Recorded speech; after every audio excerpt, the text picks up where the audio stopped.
Hello, homies, and a very warm welcome to Homeopathy Hangouts. Today, we get to hang out with the absolutely lovely Gabrielle Traub in San Diego. Welcome, Gabrielle.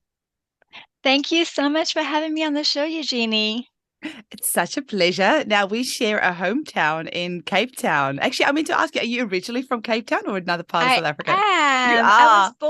I'm a mountain girl. I was born in the mountains of Worcester, but we moved to Cape Town when I was about 2 years old. Oh, well, I'm from Paarl originally, so not too far Oh, from Worcester. yeah. That is so cool. Uh, Awesome.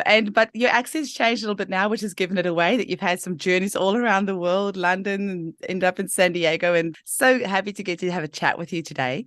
Can you tell our listeners a little bit about how you were first introduced to homeopathy? Yeah, it's actually a tragic story. So my brother died suddenly from an drug reaction, when he was 2 years old. And it was absolutely traumatic, of course. And then a few years later, my living brother had a very similar anaphylactic reaction. He was actually resuscitated by paramedics, and he's alive and thriving today and has a beautiful family. But those instances really made my parents aware that they felt scared to give us medication because of these strange and rare reactions. And so they were looking for alternatives, and they came across homeopathy. And as you know, homeopathy is pretty popular in South Africa. We're one of the British colonies, and we admire the royal family and all the rest. So I actually started seeing a homeopath from when I was quite young, and I grew up with homeopathy. And that was my normal medicine. Whenever we got sick, my parents took us to the homeopath, and that was very normal for me. I remember I have so many memories of being at the homeopathic consultation and taking my little remedies. And for me, that was the most organic and natural way to grow up. And that's the way I intended to raise my child. And I pretty much have. My son, has grown up on homeopathy. He's never needed an antibiotic before, and he's just thriving. He barely gets sick. He got through COVID in 24 hours, and he just has a strong, amazing immune system. And that is my goal working with families, to help them develop strong, healthy children. So that's my vision. Oh, that's beautiful. And when you have that strong foundation, it just makes Mhm. everything so much easier. That's what I feel with my kids. Once they're 18, 20, whatever, I hope they stay at home as long as possible. But once they're out of my care, I can't really have a handle on what it is that they do with their health. So I kind of feel like I'm doing my best to set them up right now with the best health possible. So it does give them that really good foundation. And we apparently Mhm. had a homeopath in our town that my mum took me to when we were really little, but we were quite small when he moved. And so after that, I went to the doctor and I had my antibiotics for my ear infections and my tonsillitis. So things would have been very different if he stayed. But how amazing that you had one in your town. And you And studied in how South Africa. amazing that you came back to it. That's wonderful. Yeah. Now you trained in South Africa and the training there is quite different. We've only had one, maybe two homeopaths on the show. So Oh, tell us a little bit, really? yeah, from South Africa. Tell us a little bit about the Mm. training in South Africa and what you went through there. Yeah, so we trained as primary care physicians. When I went to school, a lot of our subjects were at the medical school. So we did anatomy, cutting up cadavers. That was all at the medical school. And we were on a very similar track to medical students. In fact, at the medical school, we would compete with our grades and see who could do better. And a lot of the homeopaths were kind of bookish. We were a little geeky, and we really were very studious. And they actually tried, when we graduated, to try and lull us into studying medicine. And they gave us an opportunity to study medicine. Some of my colleagues did. They went over to the dark side. I'm just I'm just joking. They ended up going on to specialize, but we do a lot of clinical training. We do so many subjects like epidemiology and histology, osteology, a lot of ologies, and we train to be the pretty much their primary care physician. We learn things like suturing and how to give injections. And it's a wonderful thing because a lot of times homeopaths work in these rural clinics that are far away. I had just mentioned to you, I did my internship with Dr. Fraser in Barrydale, and there often isn't a doctor for miles and miles away. And so the homeopath has to be that person who can handle most situations. And I was lucky enough to train in Hillbrow Hospital, which was an outpatient hospital. And it was amazing because every single day there would be a line of patients going all the way out the door and down the street, and people coming from all over Africa. And we would see all these like weird and wonderful infectious diseases. And I remember there was one woman came in and she was in a lot of distress and she couldn't speak any English. And I just traveled to Malawi and I learned Chichewa. And so I said to her, Muli Bwanji, Ndi Bueno, Kaya Inu. And she calmed down enough Oh. to be able to explain, like show what was going on. And she actually ended up having acute appendicitis and needed an emergency appendectomy. And the physician who was watching this on stop, he was trying to get her to open up and talk to him. He was so impressed that I was a homeopath that they started actually sending a lot of their patients that they were turning away to our student clinic. And so they were funneling in all these patients that they couldn't see.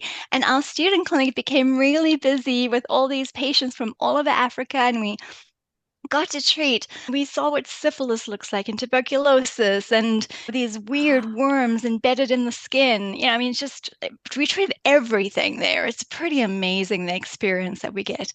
And it leaves us feeling very empowered and equipped that there's nothing that's too challenging or difficult to treat with homeopathy, and really giving us hands-on experience with how to treat everything. I have had full-on body goosebumps since the moment you started talking. That is so unbelievably cool. Wow, what an experience. I mean, I have like things like syphilis. I have to go and Google images and I'm like, okay, that's what it looks like. Well, you can see secondary syphilis on the skin as well as the primary cankers as well, but you can see what it looks like in dermatology. If you're in a dermatology rotation in the hospital, you'll definitely in South Africa see things like that. The other very unique experience we had at our school, it was actually a research-based school. So every single student conducted double-blind clinical trials, and we were fully equipped with our own personal statistician. A librarian every single week would give us a huge box of abstracts pertaining to our study, and we were trained in clinical research. And this is so important. We all produced our own clinical research, and we doing probability and statistics, from writing grants, how to write abstracts, how to do study design. So we spent about 3 years really just doing research. And after we graduated from homeopathy school, most students went on to doing research for about between 1 to 3 years, depending on the complexity of their study. The other thing that was really cool is for homeopaths to be able to dispense medicine, legally, we had to be trained in homeopharmacology. So this, at the time, didn't seem like the most exciting subject, but we ended up doing homeopathic pharmacology where we made our own remedies every single week for at least 3 hours a week, succussing, titrating, preparing the remedies and preparing them properly in a vacuum, learning how to create a sterile environment and all the rest. So even though I didn't appreciate it as much at the time, it was just such a wonderful experience to learn how to make remedies according to Hahnemannian principles. Wow, that is a very handy skill to have, especially what's happening with the FDA in America at the moment. So you can know how to make your own remedies. Very handy skill to have. Now, you also are the author of this amazing book called Live Right for Your Remedy Type. Now, when I heard the title, I was so intrigued. And I know you also, around the same time I found out about this book, were doing a seminar for the Australian Homeopathic Association. I'm like, what is this book about? What is it about? So I had to get a copy and check it out. And I was really blown away. And also thinking to myself, why hasn't anyone done this sooner? It just makes so much sense. So now that I've set that up, can you tell our listeners a little bit about what led you to write this book and a little bit about what it's about? Yeah, so I want to also mention that part of our training at school, we learned things like pharmacology, nutrition, iris diagnosis, massage, ear acupuncture. So a lot of kind of modalities that fit into homeopathy. And then after I worked in an inpatient treatment clinic, so I was part of the team of primary care doctors. It was a very integrative clinic, from psychiatrists to nutritionists, and we had treatment team meetings every week. So learning how homeopathy integrated in all these other therapies. I also went on to teach at Pacific College for Oriental Medicine, which is an acupuncture school, and I started taking courses in Chinese medicine and Ayurveda, and learning how all these modalities actually are perfectly connected. And they are, even though they come from health and healing from very different angles, they are in complete alignment with each other. So having this deep understanding of the pathology, as well as, basic understanding of some of these other modalities, I saw some connections, and coming from a very unique lens, started to see my patients in a different way. I also am very, very passionate about diet and lifestyle. I'm very athletic. I've always been into sports. I'm committed to staying young and healthy. I've had lots of injuries I've had to recover from. And so I'm always trying to find ways, well, how can we be healthier? One of my patients came to see me and she was abusing her body, drinking too much alcohol, getting no sleep, working too hard. And she said, oh, I don't need you to take care of myself because I can just come and see you and you can give me a remedy and I'll be healed. And that statement really bothered me because at my core, I truly believe that before remedies, diet and basic lifestyle and hygiene are the most important things for health. And so I also look and was observing how every single decade and every few years we have a new diet, a new phase, how can we individualize this treatment? I find that what happens is doctors and naturopaths and nutritionists tend to recommend the diet that works best for them without considering everybody's unique principles and unique body type. And I started to study the literature, and this book took me almost 15 years to write because I wanted to make sure the information that I put out was reproducible. That's my scientific background and true. I know what it is like to teach students who become so easily overwhelmed by conflicting information. And so I did a very intense literature review and covered all angles. I looked at modalities, I looked at what homeopaths wrote about, and I found that we actually have a lot of information about each different remedy type and what is going to be the best for them. Now, Dr. Hahnemann actually wrote in the Organon, in the book I reference all the aphorisms, that having incorrect diet, lifestyle, even living in marshy, moldy conditions can be an obstacle to cure. And I found that this was very true for my patients, but how can we guide them best? So this is a very logical book. It's very pragmatic. It's very fun. Reading the book tells you a lot about yourself, and it tells you about yourself in terms of relationships, how to raise your children, how do you incorporate Bach flower remedies, how do you incorporate diet. And I looked at diet from a homeopathic perspective, Ayurvedic perspective, Chinese medicine perspective, all of it, trying to incorporate so much. And I feel that in about 90% of cases, it will work very well for the patient to follow. It's not going to be true in every 100% of cases. I have a patient, she is in her 90s and she still rides horses twice a week. She is fit as a fiddle, amazing. I am not going to change what she's doing. Whatever she's doing is perfect. I'm not going to alter that. She's had over 90 years of experience determining what's best for her type. And so it's only for those patients that are not doing well, that do need help with their lifestyle, that we actually have very clear guidelines on how to help them.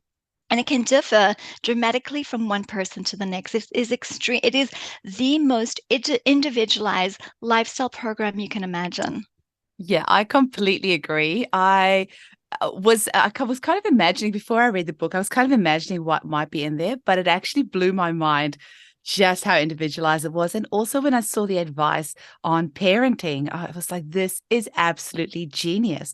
Because if you have an arsenicum child, they have a high need for cleanliness and tidiness and all that sort of thing. And if you don't understand where they're coming from, and you, for example, might be a tuberculinum parent where it might not be that important for you, then it's really wonderful understanding it. It's almost like understanding star signs, I guess. Like if you read somebody's star sign, you're like, oh, that's the angle that they're coming from. I almost feel like this is that same sort of line where if you understand the remedy type on a really deep level, you can understand where that person's coming from, what is needed for them to have a homeostasis, just a happy medium. And even like you've got even individualized exercise in there. So if you are this type or that type, if you're a pulsatilla type that likes lots of fresh air, then things like you've got forest bathing in there. I'm like, oh, that's so amazing. So the types of exercise that is going to suit your constitution is even in there, even supplements. I mean, if you've got herbs in there, that's going to resonate best with your constitutional type. So I feel that this is a book equally for homeopaths and clients alike. It's probably more so for clients. I think once you've got your constitutional type, then this is something great for you to refer to. But it's so important for homeopaths to know this as well. Yeah. It's the things that we already know and we don't tell our patients. Like, how many times do we tell our patients to drink more water, our pulsatile patients, even though we know that they should? And if they drank more water, that would make them less susceptible to urinary tract infections. And so, like something like pulsatilla, they need fats for their hormone development, but because they can't emulsify fats because they have a problem with their gallbladder, they're not getting the fats that they need to be properly absorbed to be able to produce the hormones that they need. And so we know all this stuff. This stuff is not so foreign necessarily, but we don't always have it packaged in a way that's easy to hand to the patient. So the way I utilize it is I recommend that homeopaths actually have the actual book to have and they can reference.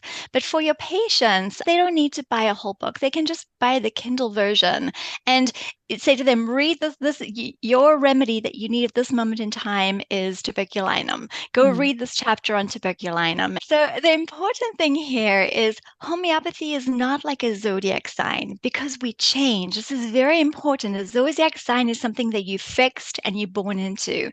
The beautiful thing about understanding homeopathy is we are dynamic and we change.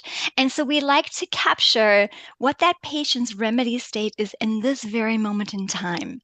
And so not only does our remedy state change, but our needs change, our dietary needs change, and our exercise needs change. And it's very important we become very religious in our determination of diet and lifestyle. It's very important to be fluid and flexible and change as our state changes.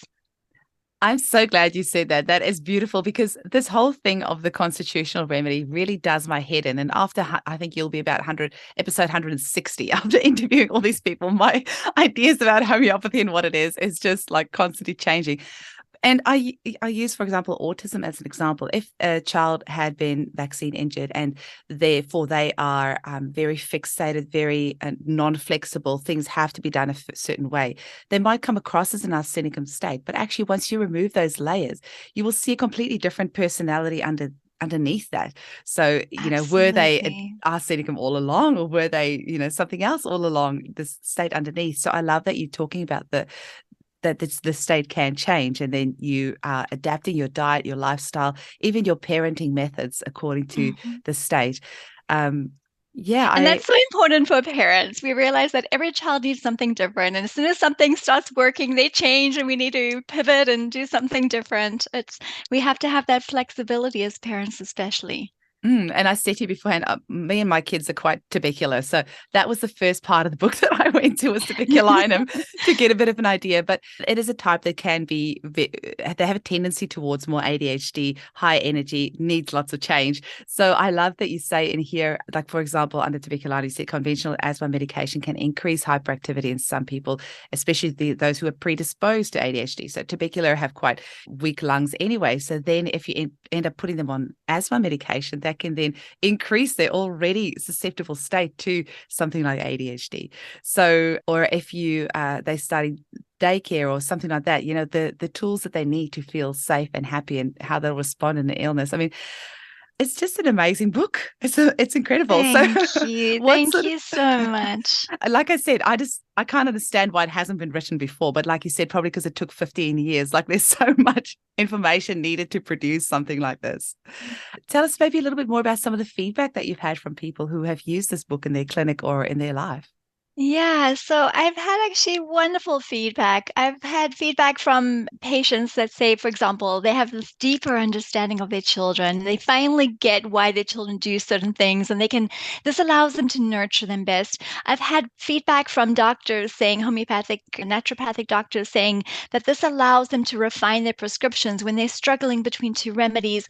I have had a feedback saying that they were giving a homeopathic remedy, but there was a lifestyle factor that was an obstacle to cure. And the moment they removed that obstacle, the remedy started working beautifully.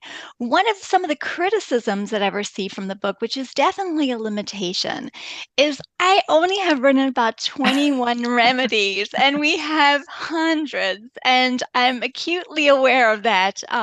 What I've actually done recently, and I'd love to invite your listeners, I'll send you the link, is I've created a Facebook group, and the Facebook group, the Live Right for Your Remedy Type Facebook group is really to expand on this knowledge. My idea with this book is to start the conversation. It wasn't supposed to be a complete method in itself. It was supposed to start a conversation. And I hope that in the Facebook group and just in discussion, we'll get lots more remedy types mapped up. Actually, in the Facebook group, I've already mapped up a couple. And we need this information for every remedy, because it's the saddest thing is when somebody buys my book and says, well, my remedy is not in there. What about me? Am I not important enough? And all the remedies are important. So I would love help from the community, from other homeopaths. Once you understand the concept of how to create this, then we can map it out for other remedies as well. I felt very honored when you started the group and added me to there. And I'm excited to see how it's going to evolve. I think I love Facebook groups for that. It's such a good sounding board. That's why I have my podcast group as well. And you know what actually happened is once I hit over 100 episodes, it's actually the first episode started dropping away and people would say, well, where's your first lot of episodes? And I didn't realize that. It was somebody in my Facebook group that pointed that out to me. So I changed the setting and then it was fixed. But if I didn't have that sounding board, I wouldn't have known because I don't go check back to the first ones. So great. I'm so glad that you've started this. I think you have just opened some floodgates because you're going to have a whole bunch of people going in there demanding that their remedy be written about.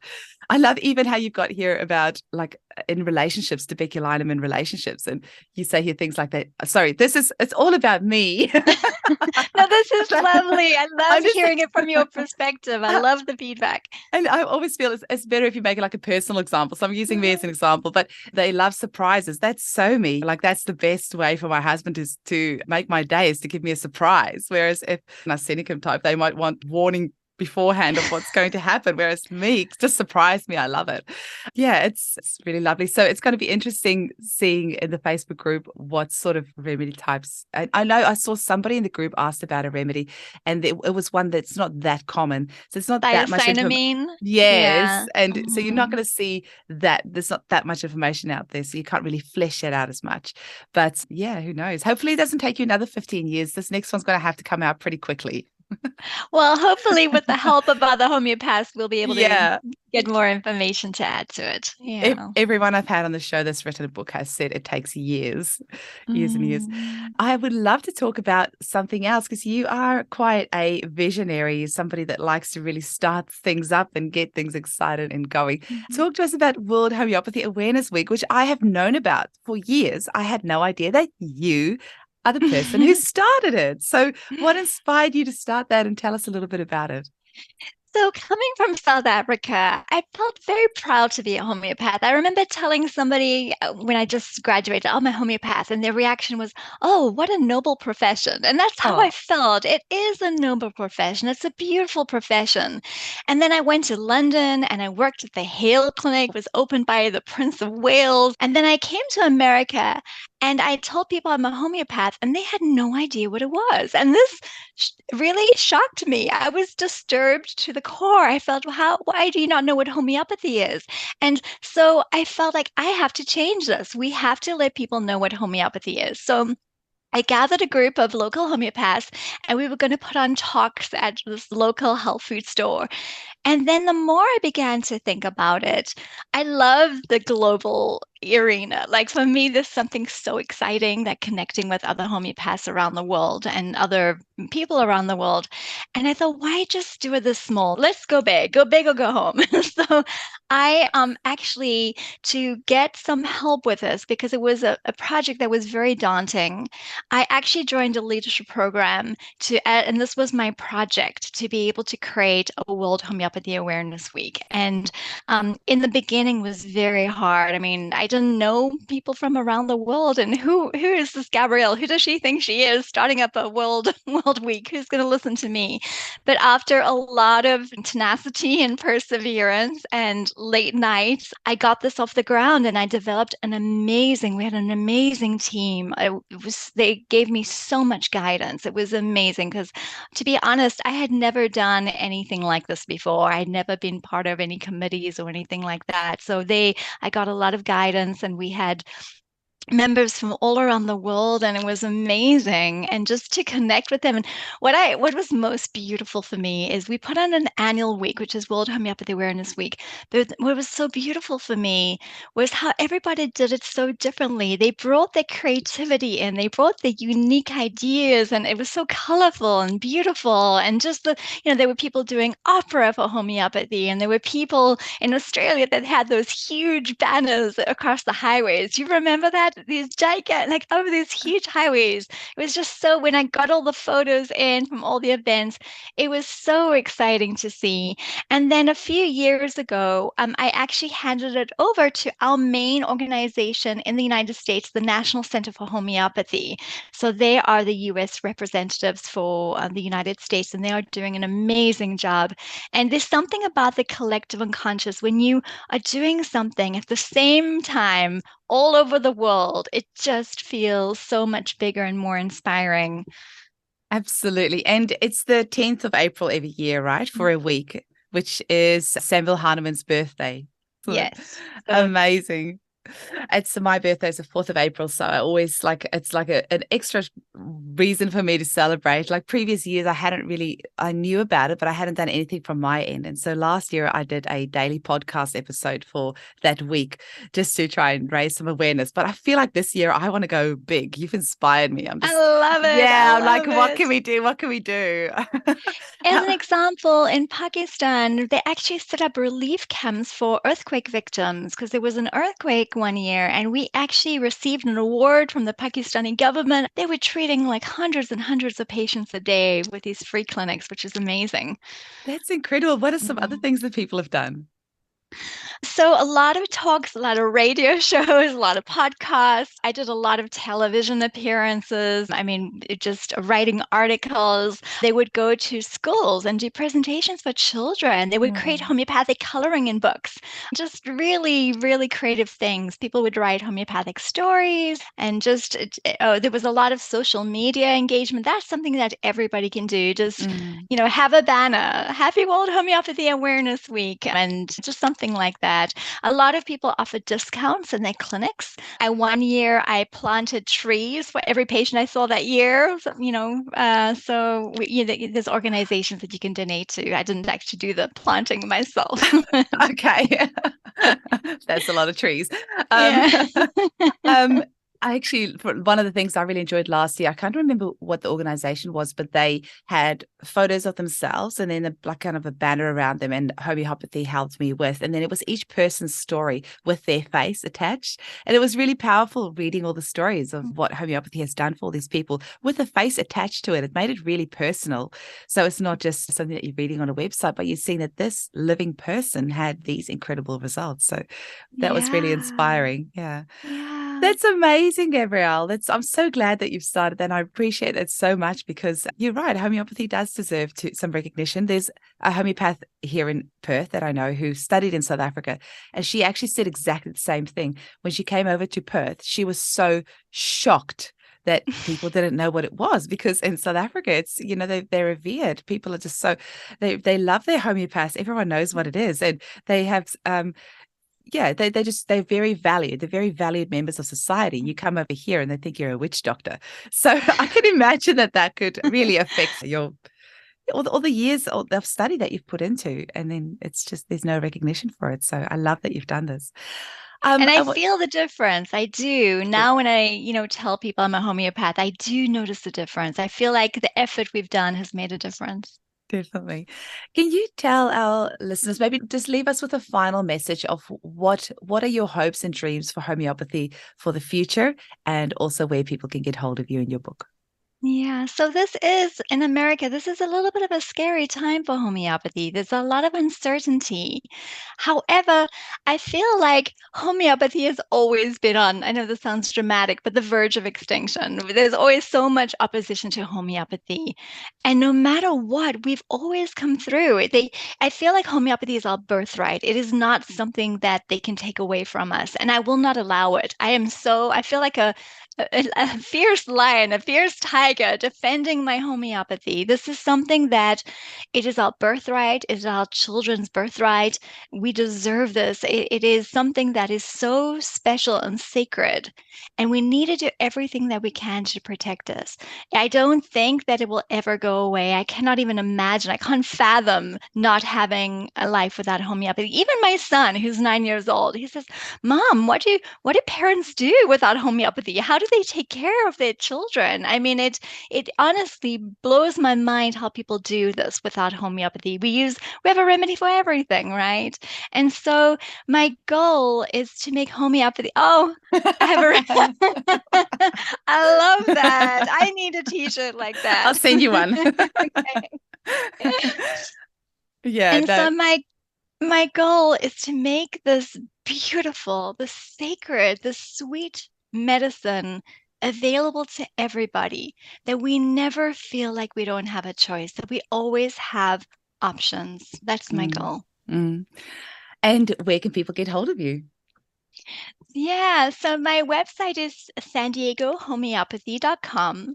And if they're interested in my books or any of the courses that I do, they can go to homeopathicbook.com. That's a great domain name. When I saw that, I'm like, oh, smart lady. I was so lucky. The Excellent. Well, book is on Amazon in different countries, so we'll post the links for the various countries below. wonderful. Thank you so much for your time, Gabrielle. I've been so excited to connect with you, and it's been lovely to be your Facebook buddy for the little while before we chatted. So I could see there's a beautiful video about your son saying as well for people to do their submissions and to keep homeopathy alive. I think the little video a little while back and seeing your photos of your recent holiday to Cape Town, and it's lovely to connect with you. And yeah, I just really appreciate your work. So thank you so much for your time today. And thank you so much for what you are doing. What you are doing is so important. I'm so excited about your podcast. I just discovered it recently. I don't know how, I haven't heard about it before. So I'm so excited to start listening to it. Thank you so much. Such a pleasure. All the best. Bye bye. Bye bye.